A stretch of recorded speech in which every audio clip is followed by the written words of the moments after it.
Kama taifa tumefurahi kwa ujumla kumuona mchezaji kama Clement Mzize Walid akirejea katika utimamu wake na akiweza kuungana pamoja na timu kwa ajili ya mazoezi ya moja kwa moja, sio nje tu ya uwanja, lakini pia tayari ameshaanza kuparticipate na timu pia.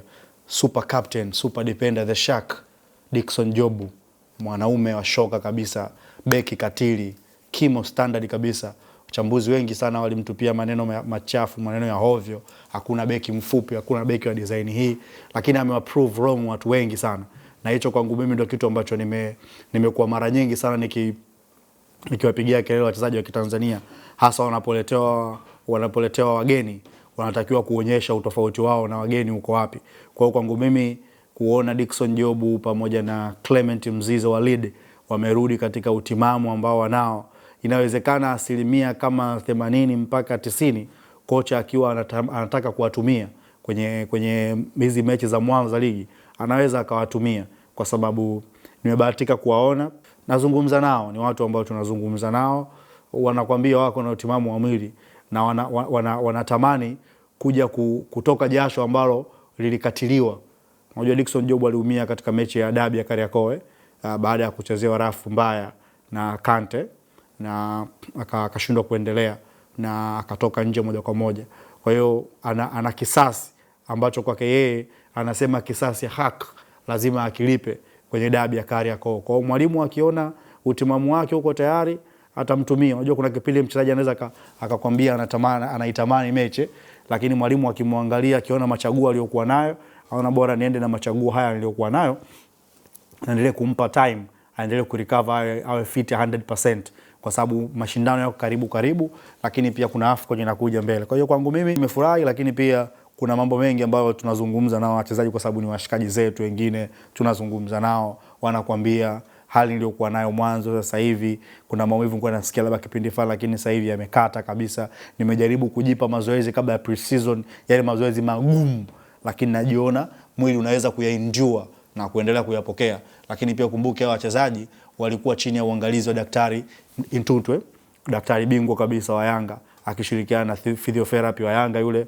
Mwarabu, lakini pia akishirikiana na benchi zima la ufundi kwa maana ya kuwapa baadhi ya mazoezi. Na kumbuke mwalimu wa viungo yeye ni kama hakuwa na likizo, baada ya kumaliza msimu akafunga ndoa, akapumzika kidogo, na yule kama mwanaume karudi mzigoni. Kwa hiyo alikuwa anawafuatilia kwa karibu sana. Wao wenyewe wanaizungumzia taasisi nzima ya Yanga very positive, na namna ambayo imekuwa ikiwa nao bega kwa bega katika nyakati zote, na bado wameendelea ku recognize, na hata katika ile mechi ya mwisho kama uliona wote walikuwepo wakapokea medali zao. Kwa mwisho wa siku kwangu mimi naona ni jambo zuri sana. Na ni kwa nini nasema ni jambo zuri? Naliangalia kwa pande mbili, angalia kwa upande wa club, lakini pia angalia kwa upande wa taifa. Kwa maslahi mapana ya taifa, unatamani kuwa na mtu kama Clement Mzize katika AFCON inayokuja mbele. Katika maslahi mapana ya taifa, unatamani kuwa na mtu kama Dickson Jobu, super captain kabisa katika AFCON inayokuja. Kwa kurupona kwao, kurecover kwao, it's one of the best sign kwamba tunakwenda kuwa na msimu bora sana. Yanga wanakwenda kuwa na msimu bora. Timu ya taifa itakapokuwa call up yote itakayotokea, lazima utaona vijana wanapia. Kwa kwangu mimi ni superb, na ni habari njema sana hasa kwa wana Yanga, na ni habari mbaya sana kwa wana Lunyas. Lakini yote katika yote, vijana wamerudi kazini na wako tayari kukichafua 100%. Na nikuhakikishie, mwalimu Mankoba Mniti akiwa tayari kuwatumia, anaweza akawatumia. Kitu ambacho nimefurahia wakati namsikiliza mwalimu Mankoba Mniti akizungumza na wachezaji pamoja na baadhi ya watu tofauti, yeye hana haraka, na kitu ambacho amenifurahisha, ambacho natamani na ngojea kukiona, kitu ambacho kidogo kwa makocha wengi waliokuwa Yanga hawakuwa na huo uthubutu, au hawakuwa na huo utamaduni.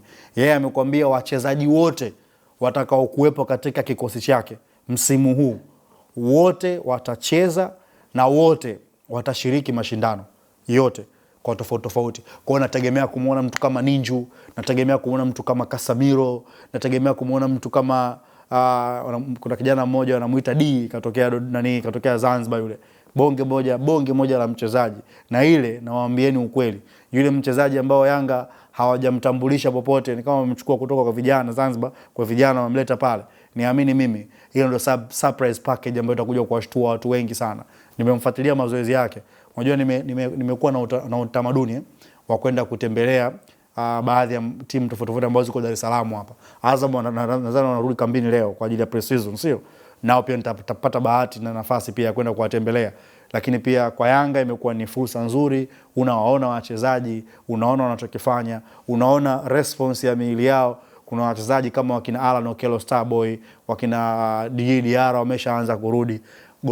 Kocha ama goalkeeper ni trainer superb sana. Nimeona vitu anavyofanya. Kuna vitu ambavyo niwaibie tu siri. Unajua Yanga wametambulisha benchi la takriban watu 8. Kitu ambacho watu hawaelewi, mechi ya msimu huu inatakiwa iwe na mikakati mingi. Nje ya kuwa na wachezaji bora, lazima uwe na mbinu nyingi za kupata matokeo. Yakishindikana kwenye open play, kwenye set piece. Yakishindikana kwenye set piece, individual brilliance ya mchezaji mmoja mmoja. Yakishindikana hapo, timu kama timu ya kubelti. Kwa hiyo nimejaribu kumuona mwalimu wa set piece ya Yanga, kuna baadhi ya vitu alikuwa anavifanya. Nikawa nasema kama haya mazoezi yanafanywa kwa ajili ya ligi kuu, Yanga hakuna mechi hata moja anayepoteza msimu huu. Msimu huu tunaokwenda, Yanga anaweza sipoteze mechi hata moja, akamaliza msimu huu akiwa unbeaten. Usiangalia vitu anavyofanya. Na nasema haya sio kwamba na wadharau wengine ama naona wengine kama hawafai. No. Yaani kuna namna unaona mwalimu anaingiza falsafa zake, alafu wanaofundishwa nao pia wanapokea.